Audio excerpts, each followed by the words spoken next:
All right, we're live. Happy Friday, ladies. Hello, hello. So, first off, how's everyone doing? How was everyone's week? Tiring. I'm tired. Same. Thank God it's over. Thank God it's Friday. Yeah. TGIF. Remember TGIF on Nickelodeon? Was it Nickelodeon? It, yeah. No. Was Was it it? Nickelodeon? I ABC. remember it though. It had Yeah. like Fresh Prince of Bel-Air, Family Matters. Uh-huh. I think it Mhm. was All that. like ABC or one. It was one of the main channels. Yeah. The older I get, the more I appreciate the weekend coming Mm-hmm. because it's time to rest. Well, anywho, so this is just for anyone watching, this is our second book club discussion and final for the month. We read this here book, The Midnight Library by Matt Haig, hailing out of London. I know I have a lot of thoughts, but just to give everyone an idea of what happened, and I'm gonna put spoiler alert somewhere in this video because we're gonna be spoiling it since we finished it. So basically, Nora Seed, I got it right this time, not Nora Roberts, the author. Nora Seed, she's a young woman and she's just kind of had it with life. She's at every turn, she just feels like she's not useful. She's miserable. She's unhappy. So she tries to attempt suicide. And in between that moment, that suicide attempt, there's this moment between life and death. She ends up in the Midnight Library. And the Midnight Library offers her a chance to decide to live any other life that she wants. As she goes on to live those lives, if she's disappointed, she ends up back at the library. So until she's contented with a life that she's selected from the Midnight Library, that's kind of be her fate. So there comes a point in time, though, that she must make a decision. And we find out in this book that the decision might not even be a solid one about a specific life, but perhaps just choosing life itself. So I want to kind of start with, because I don't know that I had this question, but how did everyone feel about how the book ended? I gave it 3 stars. And that was generous. I want to hear more. So it was good. The beginning was good. Like it hit the ground running for me. And then it kind of just fell flat. I wasn't a fan of Nora, so yeah. It was okay. Okay. Yeah. I could see that, Monique. I think the storyline is relatively predictable. Mm-hmm. You know, we guessed what was going to happen on our last conversation, and it really did. So I could see how the storyline maybe not so much being a thriller. You know, I mean, she does kill herself. But I get where you're coming from with that. It's Yeah. It didn't grab so the last book that we read, the Life's Golden Ticket. Mm-hmm. That one was, I mean, the storylines were pretty similar, with them going to different parts of the theme park and experiencing different things. And with Nora, it's the same thing, but just with books. But I think the character, I think Nora's character, she kind of pissed me off with like nothing she got was ever good enough. Nothing was even like the best life, like not to jump all the way to the end, but like the best possible life she could have had. It still wasn't good enough for her. And I'm just like, well, damn. I think when I first finished the book, I kind of had a reaction like that as well. And then as I thought about it a couple of days, I think that what made it a little bit resonate more for me is that she noticed that no matter what life she would have picked, it wasn't going to be perfect. Each life was going to have trials and hardships and things that would need to be overcome. So in the end, when she realizes that, that she, chooses her original life, it's because everything happens for a reason. and Right. you're meant to live the life that you're in, and you make the best of the situations that you're in, and you just learn to um, everybody, there's not one life that's better than another. You never know what trials you're going to get in those lives that you think, or even too, when you're comparing your life to other people's lives, you don't know what other people are going through in those circumstances.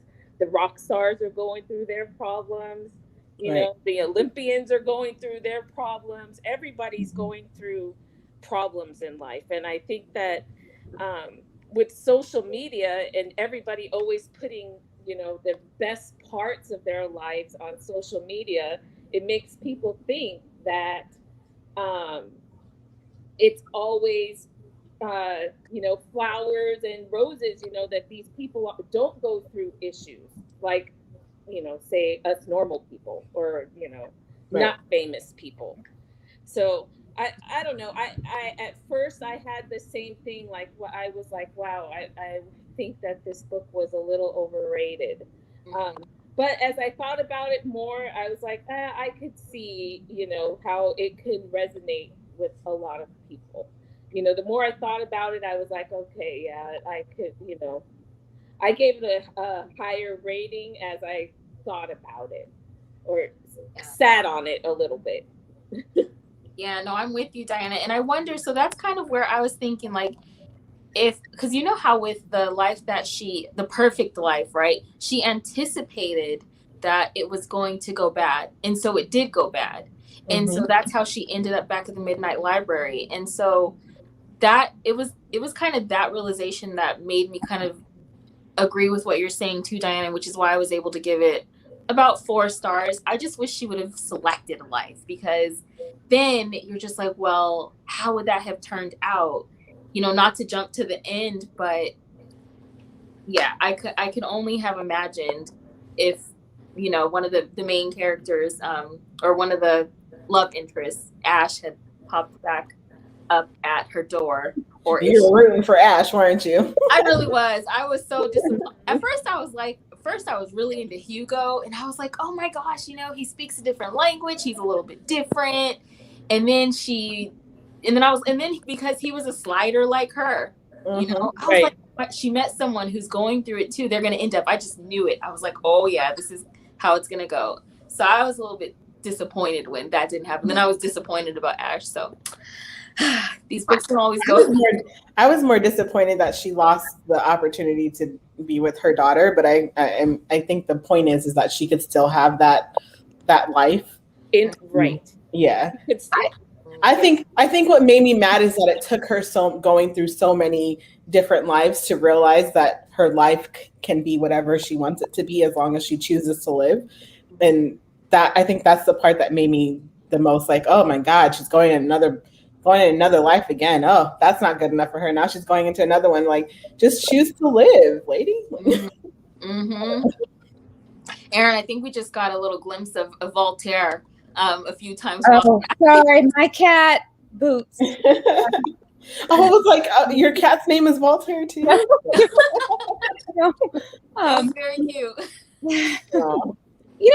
I actually liked the book. I would have given it 5 stars. I did not like the first 25 pages, but I understand why he did that. He dragged us through depression.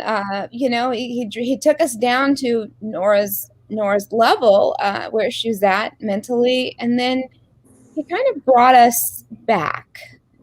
Like he brought her back. And I thought it was interesting that through each life, she kind of looks for the same people, the things that mattered to her. Well, where's her brother? Where's Izzy? Where's her mom? Where's her dad? And I think, it was her journey, certainly not ours, but she had to go through so many lives, apparently, for her to finally figure out that, her life was the best life. And I regret that when she jumped into a life, she couldn't just like absorb all the Glacier information and kind of really live it. I kind of wish she could have done that. But I guess the whole point was that she didn't earn that life. She didn't actually make the decisions that led up to that point. So she kind of got a preview, and then, you know, she realized how lonely it was. And Hugo, it seemed like he was happy in limbo. Mhm. But then she described him as being kind of distant, as if he were detached and only really comfortable with himself. So I thought, well, she doesn't want to be like that. She wants to really live. Well, that's interesting because I feel like people, because I mean, I've been there. I think where I've just jumped around to different things, and you know, you realize the more you do that, the less attached you can be to something. You do have to become detached, because as soon as you attach yourself to anything, there's so much, you know, stress and anxiety that goes along with losing it. So it's interesting that you bring up his comfort with that lifestyle, and how even without the Midnight Library, there are people like that. You know, there are people who just, what do you call those people? I forget. I know there's a name for that, but a Rolling Stone. I don't know. A loner? What did you call it? A loner? A Like they just choose loner. to be by themselves? Yeah, I don't know. You become detached though with Mhm. so much of that transition and change.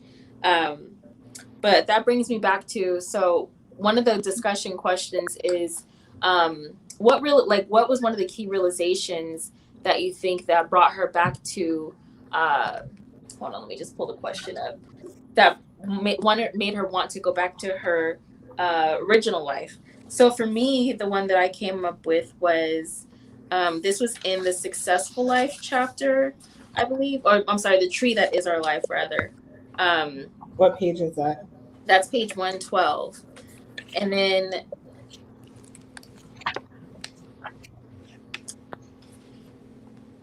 so this is what it says. It says, and the thing is what we consider to be the most successful route for us to take actually isn't.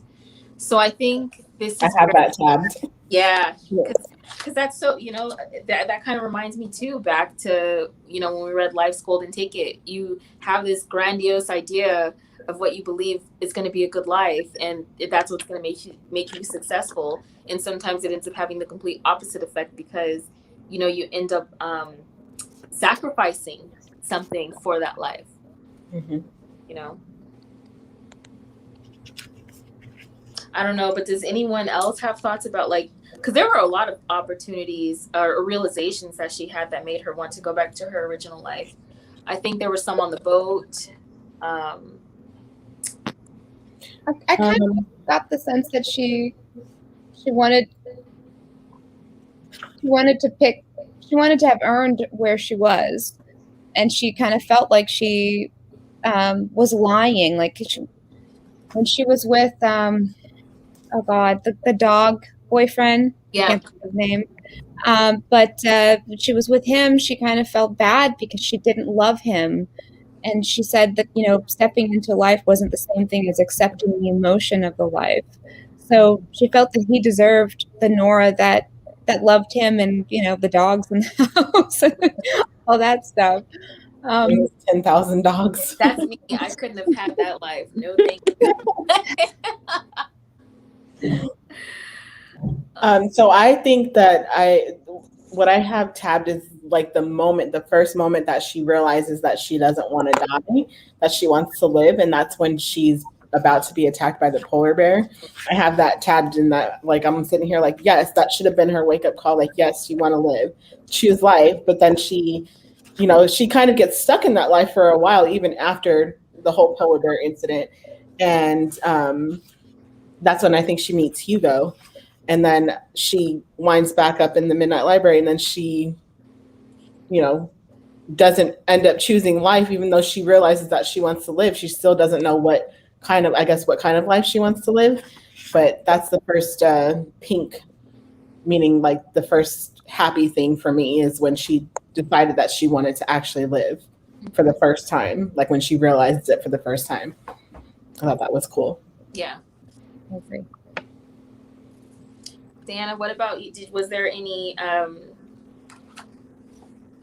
anything that you had sort of sat on that made you think about where you were just like, yeah, no, Nora realizes now at this point that her life is just fine? I think that the hardest life for her to leave was the one where she was leaving her daughter. And to me, that was like, I was a little bit shocked. I thought that she would have stayed in that life. But how she kept reasoning, her reasoning that she knew that they would be okay. And when she chose to, go back to her original life, I don't know. I was just shocked at that.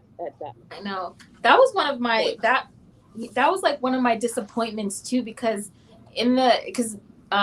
Elm is like, if you like a life enough, the blanks are going to be filled in. You're going to start to remember, things will come back to you.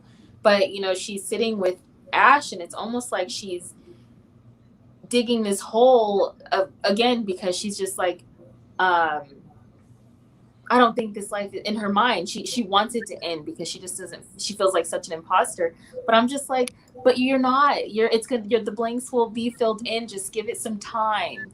That was just such I think that that's what she was trying to avoid. Like, I think we had this conversation yesterday, how she felt like she was cheating that Nora out of that life. She was getting only a half, like she missed out on, the falling in love with her husband and the, getting pregnant, having the pregnancy and building that relationship with her daughter. I think she felt like she was cheating that Nora out of that particular life, and that she was only getting half a life being there, even though like she would have eventually remembered everything. I think just in her mindset at the time, I think that's what was going through her head. Like, oh, I want to experience the full thing. But the only way for her to do that is to go back to her root life, which I think she was being way too cautious, or way too conscious, too conscious. Yeah. I just, I would have appreciated more fairy tale idea with that whole situation. Not a fairy tale. Well, I mean, I know. Speaking of fairy tales, was there any chapter or place in the book, if you could go to physically? I think that's my first question. Would you like to visit, and why? It could probably be any of the lives that she lived, or locations, or anything like that. I liked the rock star one. I really loved that. I thought that was great. Really? Yeah, I thought that was fun. I mean, who wouldn't want to be a rock star for a day? Yeah. Whatever you say is profound, Yeah, that's true. Yep. And see, me, the nerd in me, I would have been like, I want to go do the TED Talk. Like, I would love to go sit and do a TED Talk. The successful life. Give me all that with the work, I guess, without the work, I don't know. Mm-hmm. But I thought that was interesting. That one, and the other nerd part of me would be to go to the glaciers and to study glaciers. I think that was cool too. Monique the glaciologist. That sounds appropriate with Black Hole National Geographic sitting on her bedside. Boom, there you go. I would have gone to the vineyards. Ooh. I liked that. Forgot about that. Short chapter. That was so short. I know, but the thing that was really cool about the vineyards, and then about a later chapter, was how, when she finally made it back to her root life, how she was looking at the wine bottle, and her brother Joe, was like, why are you getting emotional? And she's like, because I lived that in another life. And I don't know about you guys. Do you ever say that, like, this was me? I've lived that life before. I know I do. Like, in a past life, I did that. No? Is that just me? Like, maybe like when I was younger, a different me, a different version of me. Or deja vu or something. Deja vu, yeah. I do that. I get that a lot. I get that a lot as I'm getting older. I know I did this before. You lived a bunch of lives. See? Yeah. Mm-hmm. Which location would you go to, Diana? I can imagine you going to. I'm not even gonna guess. I'm gonna let you tell me. I would have wanted the Olympian life that she had, like, to be the athlete. Do you remember, not to like change the subject real quick, but do you remember swimming? Yes. At school? Yes. Every Olympics, we used to go and we used to want to be Olympic swimmers. I No, We I used to remember practice watching the the Olympics. synchronized The swimming. synchronized swimming in the pool. Yes. I We used would- to line the girls up doing synchronized swimming in the pool. That is so cute. That's fun. No, I Yeah. remember always going right across the way to your guys' house to watch the Olympics. Do you remember that in the backyard? And you had that big old dog that I was afraid of because I always Ebony. what was her name? Ebony. Ebony. Ooh, Ebony was Oh, R.I.P. Ebony. no, Erin has a dog too, and she knows I'm just as I'm terrified of dogs. Still to this day. Okay, let's see. What did you all right, so Monique, I'm gonna ask you this one. What did you like most about the book? Let me think about this. I did like the book, don't get me wrong. I liked the book, and I liked the different lives that she, like the different stories, I guess, that she had. And I liked the different opportunities she had, and seeing like what would have happened, like if her parents were still together, like, and if her mom's lived and her dad died, or when her dad and if she chose to go to the Olympics and, you know, push herself and make her dad happy. But we found out that her dad was a jerk anyways, and like cheated on her mom and all that stuff. I just like the different journeys that they went through. I just think that, I don't want to say that she's selfish, but I kind of feel that way. Like she was just selfish, and nothing was good enough. Even like for me, it's hard. I don't know what I'm trying to say, but I personally don't understand why she thought that her root life wasn't worth living, with all of the trauma and everything that she went through, and all of like the feeling completely alone and lost. Like she wasn't. And it took her killing herself to realize that there are people out there that still cared about her, and that kind of made me upset. But I guess her journey of realizing that, you know, at the end of the day, there are people who love you, and as long as you realize that and you love yourself, then you'll be okay. I think that was a good point, but I just think her journey getting there was kind of slow, and it clicked for me before it clicked for her. I guess that's what I'm trying to say, and that's why it was hard for me to love it. I liked it, I just didn't love it, but that's that. Speaking of not love it, then what did you like least about the book? I mean, I think you said it all in that breath, just how the selfishness was kind of the. I felt that she was very selfish, but I guess with your life you have to be. I don't know. Yeah. I don't know. I just wish that she would have loved herself and her life a little bit more. But I guess that's the whole point of the book. If she would have read Life's Golden Ticket, perhaps. Maybe she would have picked her life. Yeah. Yes. Deanna, what about you? What did you like most about the book, and then least about the book? Well, I guess I liked like the pace of the book, actually, and I liked that even though she was switching to a bunch of lives, they were each kind of pretty short, right? And so it wasn't like drawn out in the story. So I liked the pace, and I liked how you did get to see her go through few lives. And I guess this author, he does write, or did write in the past, books about mental health. So I can see why he used, this as a, the beginning of this story, this whole mental health issue is like all intertwined in this book as well. But he has other books on mental health. So that's probably why it was so dark. And it really wasn't that dark in the beginning, how it goes through that. But so I like the pace. I feel like it was what I didn't like. I didn't like that he didn't explore the whole Hugo thing and the other sliders that might have been going through the same things. I thought when they first introduced him that they were gonna, maybe they would meet up in different lives at different stages or something. I wish he would have carried that through maybe so you could kind of see how people may have fit into her other lives, or other sliders that were going in and out. Would have made it a little bit more interesting. But my first reaction, like Monique, I think I was expecting a little more, and it followed really, to me, the old movies that have the same theme. It's a Wonderful Life, Scrooge, and they all always go back right to their root life and are grateful for the life that they have and things. So I just wish it would have just been a little bit, maybe if it was a little bit not as predictable, the ending.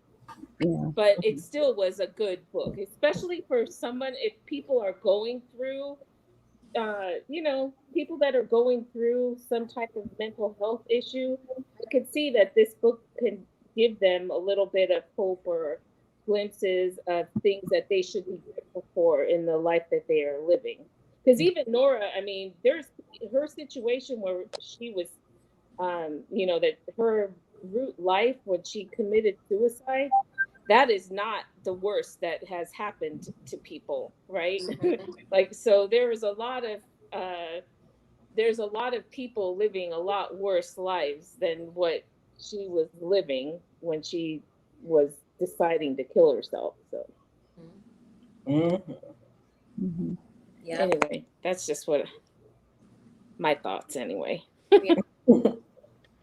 Aaron, what about you? I liked the book. I might be a simpleton in that way. I just wish that she could have dived into the lives and kind of felt more like a real, less like an actor and more like a player, and maybe like got all the Glacier knowledge like instantly as she went into the life. I don't know if they could have done that and still, if Matt Haig could have done that and still maintained the fact that she didn't feel like she really earned it. Yeah. I think it would have added something to the story. I do think that it was a little long to a certain degree. How many lives did she have to go through?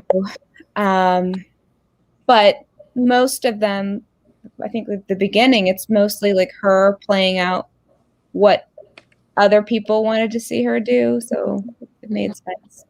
I don't really have a real criticism.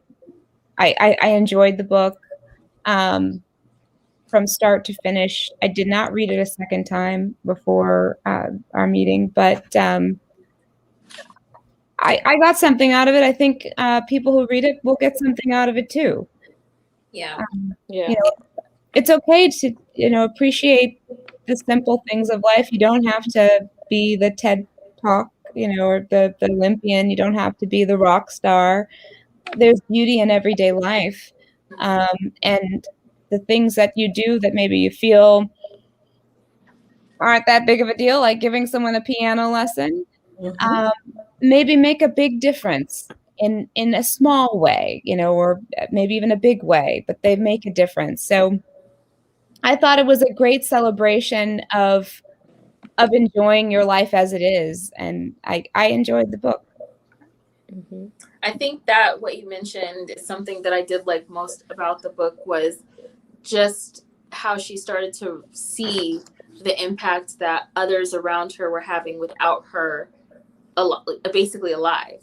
Where the kid that she was teaching piano lessons to, he was headed down a path of destruction. And she realized, she's like, no, like that's something that, I can totally help with. Like, she started to understand the value and meaning of her life. So that was something that I most appreciated about the book. And I really, really liked his writing style. Diana, like you had mentioned, it was pretty easy to read. The chapters were short.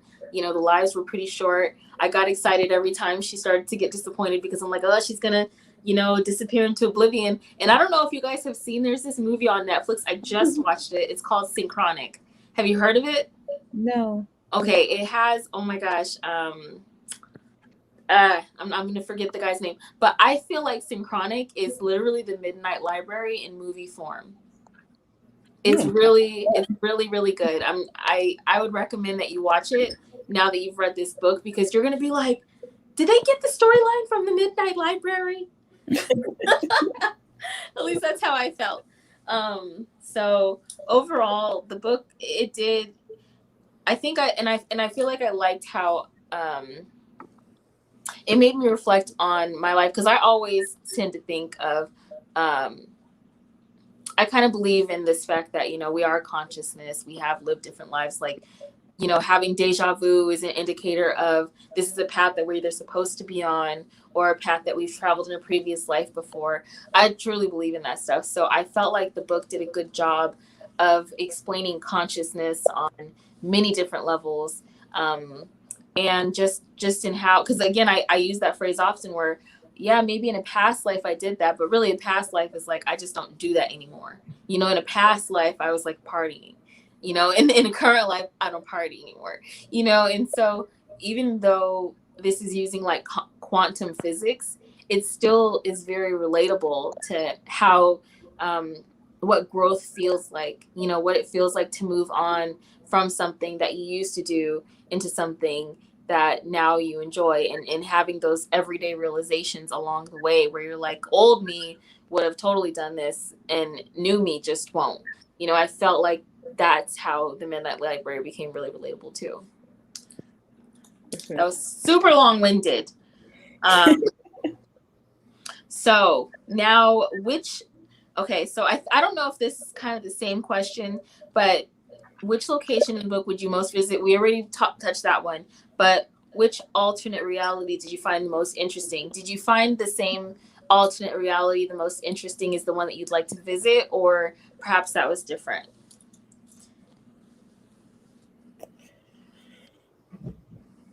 The most interesting. Well, I thought the most interesting one to me would be the same one, would be the glacier one. Yeah. I'm interested in that stuff to begin with. So I think that was interesting. What's really interesting, this guy, Matt Haig, he has to be really super smart to like do all of these different professional, like scientists, doctors, whatever, and actually know what he's talking about, and her knowing all of these random ass facts. Like, but I think I like that about her, is that she knows a lot herself. She's a very smart woman. So I like how like multi-dimensional. Huh? She's like multi-dimensional. Yeah. So I enjoyed her time in the glacier. Mm-hmm. That was a good time for me. Yeah.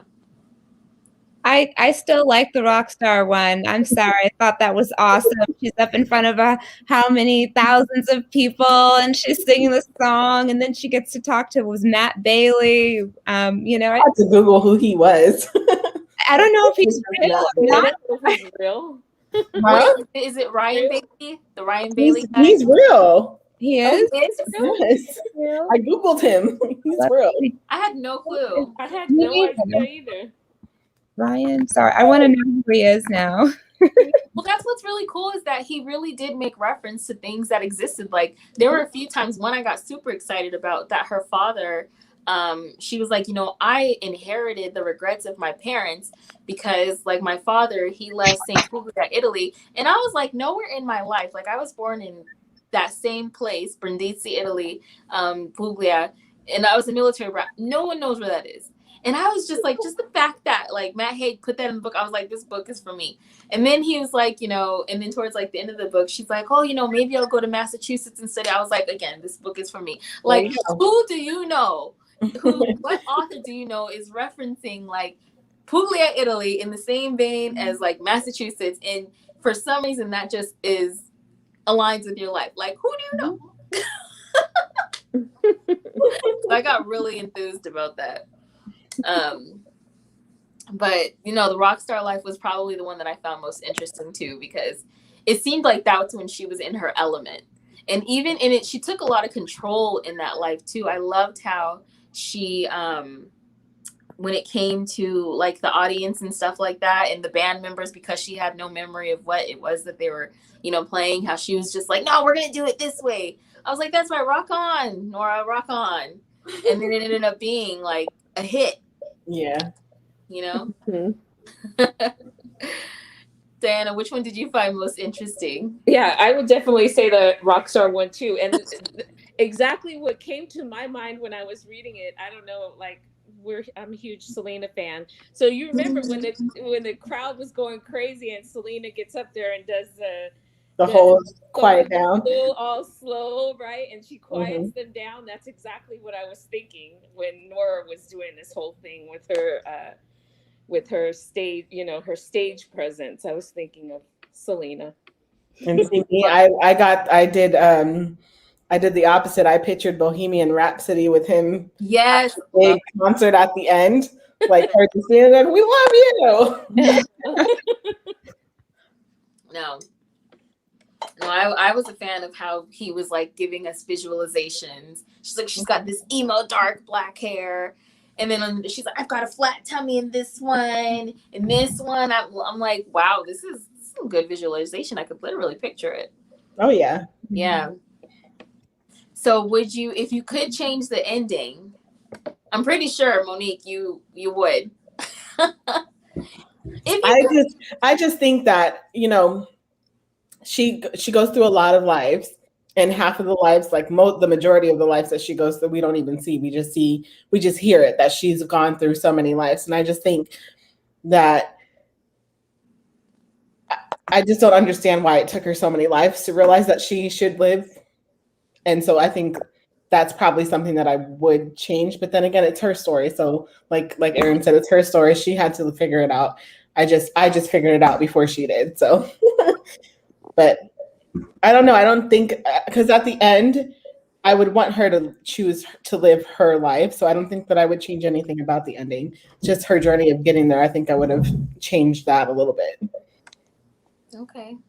I would want her to end up with Ash and Molly. She could end up with Ash in her root life. That's what I. All she has to do is go find him while he's jogging. I think yeah, that would be what my ending would be. That she would walk into a coffee shop and see Ash, and then that way at least you could have a thing that maybe the two were intersecting somehow. Yes.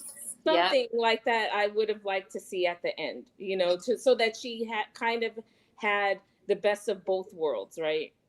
Or because that she would have a family and her daughter at some point, and somehow that those two lives kind of intersected.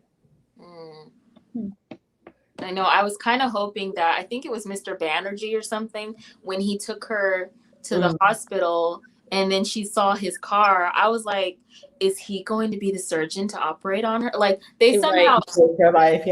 Yeah, but then I thought about it and I thought to myself, probably the Ash that she met in that roof life didn't even know the issues that she was facing. And would that have impacted in any, way if he saw her in that way? So I'm glad that she didn't act on, I know that we could be together in that moment, that she's going to give herself time to heal, time to grow before she perhaps maybe pursues that. But I liked the ending. I know it left a lot to be desired. I do understand that. It's funny coming from the one who didn't even like the beginning in the beginning. I did not like the beginning. I was like, what do you have us reading? Yeah, 20 pages in, I was like, does it ever end? But you know what? So my mom is really into foreign films, and she likes French, and she really likes French films. Some of the films they have a tendency to leave you in kind of an open space. They don't give you that sense of closure at the end of the story.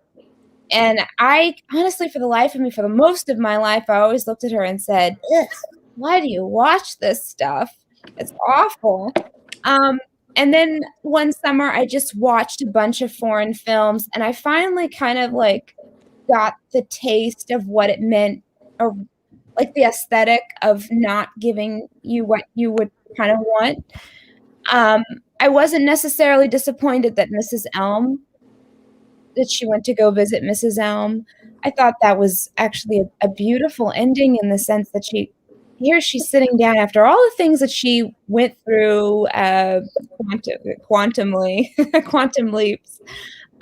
She gets a chance to sit down with Mrs. Elm, and Miss Elm says, I wasn't a good wife. I wasn't a good mother.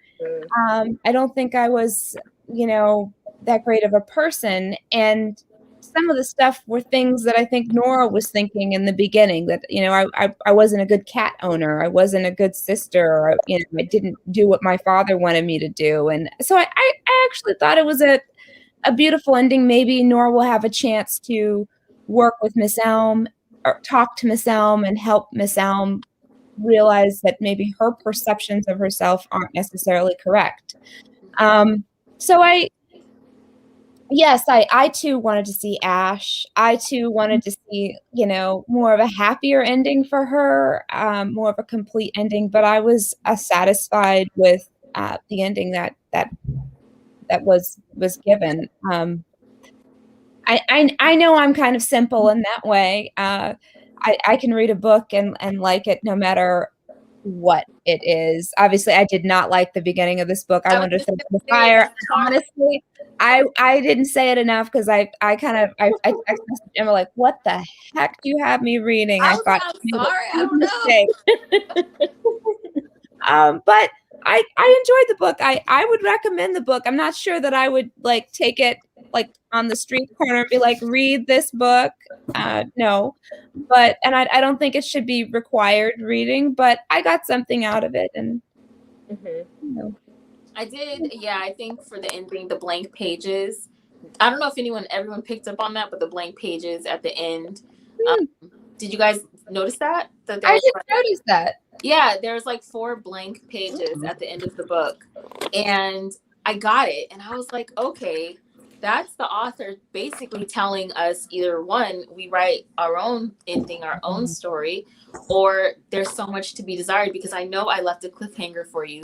You decide how this is going to end up. And I saw that, I was like, ooh, he's good. Like, I posted that on my Instagram. I didn't think about that, but that's a good observation. You see that? Look at that. Like, all these pages at the end. Now, if you have the digital copy, you probably won't see that. I wonder if it's on the digital copy. I don't know. I think that was very intentional and very clever. So, overall, yeah, I would definitely recommend this book. But yeah, I think, does anyone have any final thoughts on the discussion for the Midnight Library that we did not talk about? I took a different format. I tried to make it more discussion-y instead of, super pointed and question-y. Yeah. I'm going to do this more often. It's exciting.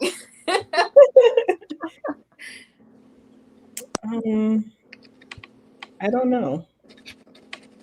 No, I don't have anything else. No, I don't either. I'm happy for Nora. I thought it was a good book. I'm happy for Nora. Yeah, I was happy for her. I thought she had a lot of potential, and she just. Yeah. I'm glad she chose to live. Same here. And she's gonna go out and she's gonna find herself an Ash. That's how I'll write the ending. Okay. Yes. Go out, Mrs. Elm's gonna be her maid of honor. Aww, I love it.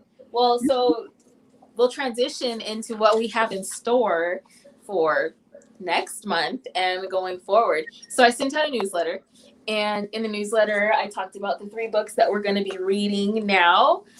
First off, though, Miss Erin, I know you want to do some different kinds of books. So yes. I'll leave that open to you. Do you have a book pick that you would like to choose for next month or in the future? Well, Monique, I think last time we spoke, you said you couldn't get the Sex Life. The Sex Life. I couldn't find that one, but I do have 365 days. If you want to read that, I have that. Okay. All right. I'm totally game for that. I'm actually reading. I'm reading it in Spanish. I'm not a native speaker, but I'm reading the. How are you even doing that? I speak a little bit, not very well, but I can understand. And the rest, I Google.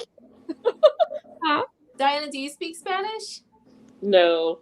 No. Well, She Puerto Rico. understands it I though. She understand understands it though. I understand it. I think I could maybe read Spanish, but I am not gonna try. Yeah, I can. It- I could understand it, but I don't think I I- could read yeah. either. Yeah, Well, listen, when you read 365 days, you might try to pick up the second one in Spanish because the second one doesn't come out in English until December. Ooh. So I'm just letting you know it's that good. Really? Well, then maybe we shouldn't read that next. Well, maybe Hold on. it must be better than the Netflix show because the Netflix show was horrible. It's much better than the Netflix show. Okay. And I know what you mean. The acting was horrible. You thought it was horrible? Yes. except for the sex scenes. I mean, the Netflix show was you liked it, Monique, or you didn't?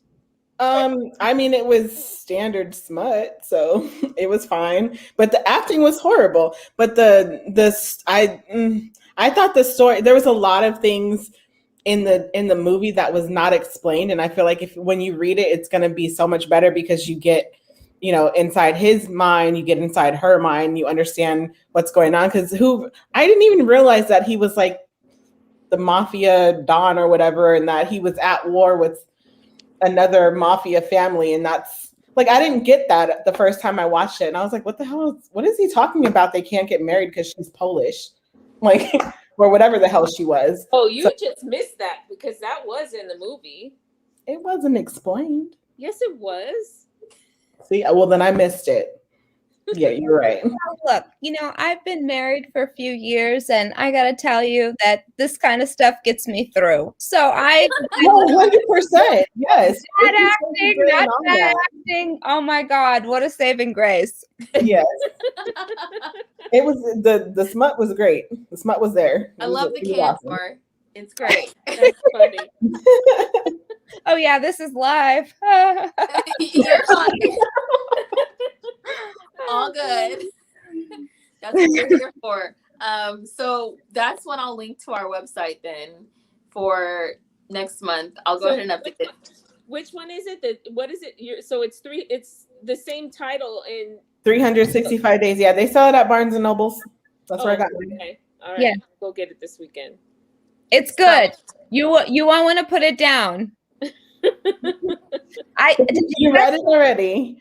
You're reading in Spanish. Oh yes, I read it. I read that one, and I'm reading what's this day, Aquel Dia now in Spanish, and I accidentally picked up the third book. So you just have to fall into your lap. Yeah, I picked up the third book thinking it was the second book, and I read, and I was like, boy, I feel like I missed a lot of stuff. But it's good. It's really good. So. I'm excited you guys are definitely putting me on to books that I never would have probably read. Speaking of which, so Erin, this was Erin's suggestion for next month. So this is going to be our inspirational fiction. It seems like a pretty quick read. I don't know. Short. Yeah. Yeah, I don't know that we need 2 discussions for this one, but we still obviously meet every other weekend. So perhaps one of the weekends we can discuss this book, and then the other weekend we can discuss one of the other books. So not this one. This one's more of like a personal read. If you want to read it with me, awesome. Dan Brown, Deception Point. I actually bought his whole bookcase of all of his novels. So I'm excited to explore all of his books because I do like his writing style. So I'm going to start this one. And then this was one. I have one. This one, The House in the Cerulean. I haven't read it yet, but I did get it. Yeah. I have it. So this was Monique's pick for next month, fantasy, because I've never read a fantasy book. I tried to watch Game of Thrones like several times. I kept getting stuck at like season 2, episode 2. Oh, you're missing out. You got to keep going. Yeah. It's hard. I tried. No, it's not. What? Wait a minute. What about Drogo didn't do it? Drogo didn't do it for you? He So did. he died. Very much. But I was trying to follow the storyline, and I'm like, why is the little dude up here stuck on this ledge?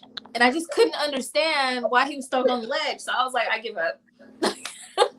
Oh no! You gotta read it I had to again. keep watching it over and over. The plot was confusing. It's a good show. You gotta watch it. I That tried. or So this book, The House in the Cerulean Sea, it's considered a fantasy because obviously it has fantastical creatures and elements, but it's not epic. It's very supposedly, I haven't read it yet, so I don't really know, but it's supposed to be very easy to read and get through, and it's supposed to make you feel good at the end. So it's supposed to be cozy and it's supposed to wrap you in a blanket, you know? So That sounds nice, yeah. especially after this last one we read. I know, I know. right? I know. So So I'm down to add that to my August TBR yeah. along with 365 days. And this one, I'm going to probably say I'm going to read this one for a while through December, because one thing about reading that I enjoy, I enjoy that we have these book challenges where we like get through and read a book through for the month, but I'm totally open to us taking leisurely reads and just discussing them when we can as a group. I love that idea. Like, and that's how it is with this Dan Brown. I've been reading this for like 3 years, honestly, but I feel like this book club is going to help me finish it. So I'm giving myself until the end of the year to finish this one. What? You need it till the end of the year. You I don't- have to finish it before that. I should. What do you read, a chapter a week?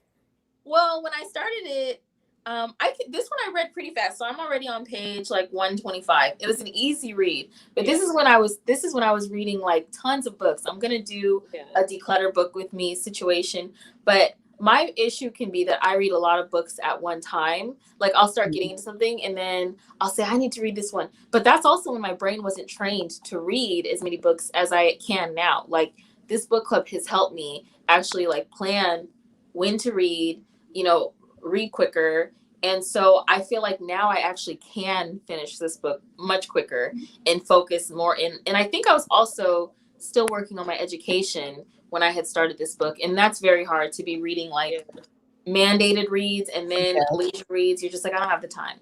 Yeah. So maybe not until December. You guys can hold me accountable on Goodreads. Come on, Emerald. We'll give you till October. So, that's what we'll have on the list, I guess, for August, and we'll see what we can finish. But thank you guys for, this discussion one and for finishing this second month of this. I'm getting Jamaican food because this is one of my goals. I said, if I can do, if we can have like 4 of these, I like to set goals and then like reward myself for meeting those goals. Jamaican food was it. So thank you guys for participating. I hope to have continued participation. Keep telling your friends about it. We can have up to like 6 people on this chat at a time, and 10 if we wanted to, but I could see that easily being a much longer discussion. So yeah. Erin, I'm curious, what is on your TBR for next month besides the 2 that we're reading? I'm reading Sex Life right now, but I'll probably be done with that one sooner rather than later. So yeah, Sex Life, and I am reading This Day, and I really already got 100 pages into 365 Days More. So yeah, I am. It's taking me a little bit more time to read in Spanish because I am not a native speaker. But those are my books. And yes, I'll be reading The Timekeeper, which I have not read yet. But I've read like probably the first 50 pages. Okay. What's on your TBR, Diana? I never heard of that one. What's that? To be read? Yeah. Yeah. To be read. Okay. I'm still getting through my first fantasy series. So we're reading The Assassin's Blade. I think we're on Emperor of Storms right now. So that one, I hope I could finish it this month. Next month we should be reading, what is it, Monique? Tower of Dawn or something? Tower of Dawn, yeah. Tower of Dawn. So I have Tower of Dawn. I have People We Meet on Vacation because I wanted to get like a summer book in there. Right. Malibu Rising because I love that Taylor Reed Jenkins or whatever her name is. I love the the best book that I have read this year, and I read it a few years after it came out, but The 7 Husbands of Evelyn Hugo, I loved it. And she has a new book that she just came out with, Malibu Rising. So I'm going to be reading that one too. And then I guess I'm going to add these ones on there. You guys are some readers, huh? I don't know that I'll get through them all. That's the thing. I don't read as much or as fast as Monique does. So I was struggling just to do my little TBR that we had going, and now you just added 3 more or 2 more books. I don't know if I'm going to get through them all. We'll see. I'm on the struggle bus this month. Just throw it all out the window this month. I don't know. Yeah, so we'll see. At least I will try to get one of the ones that we're reading together for this club, like maybe that Timekeeper one. And I do have that one that Monique. What is the other one that you? The House in the Cerulean Sea. I recognized the cover. I was like, I know I have that book. I recognize the cover, but I haven't. I have a ton of books that we have a problem. I have a problem. I keep going to the store and buying books, and they're just can't read. There's not enough hours in the day. I'm not going to buy any more until I read what I have here. That's good. But it doesn't matter. Look, we're going to read 2 more that I don't have, so you're just adding to my problem. It's not going to happen. So you're going to end up in the store anyways every month. Yes. Well, you know what? I have an idea. Maybe for so we don't have a book selection for September. So maybe for September, Diana, you select a book that you already have. There you go. Make it a book of the month so that way I can have one of our book of the month ones. Yes, make it a book of the month. Yeah. So we don't have a selection for September. So Diana, that's going to be your selection. I'm even fine with it.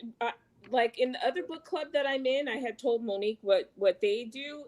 I mean, and even if we did it every other month or periodically, where it is all, you just give review, you just talk about books that you have read in the past. I like that. And give what your thoughts were and whether you recommend it or. And that's what we do in our book, in another book club that I'm in. And then that way everybody's kind of reading the genres and things that they have already, instead of having to go out and purchase books every month. And it might not be ones that you're really interested in. Or, so I don't know. I'm even down for doing something like that, like maybe once a quarter, or I'm good with that. Let's do that for September. Something. Yeah, we'll do that for September then. And then, that's what makes your TBR grow. So I'm telling you, because you start hearing what everybody else is reading, and then you're like, adding all this stuff. Yes. Yep. Yeah. Okay. Cool. Well, then I look forward to that because that's a great idea. And I told Monique, I know right now I've had the format where I pick all these questions, send them out, but I'm trying the more we can move towards just authentic discussion, I'm good with that. I know in the beginning, just to get it kicked off, it's just well, what are we talking about? We're talking about open-ended questions that we can all sort of filter in, but we got it from here. So I think just BYOQ, bring your own questions. All right, guys. Have a good night, everybody. Thank you. Bye-bye. Bye.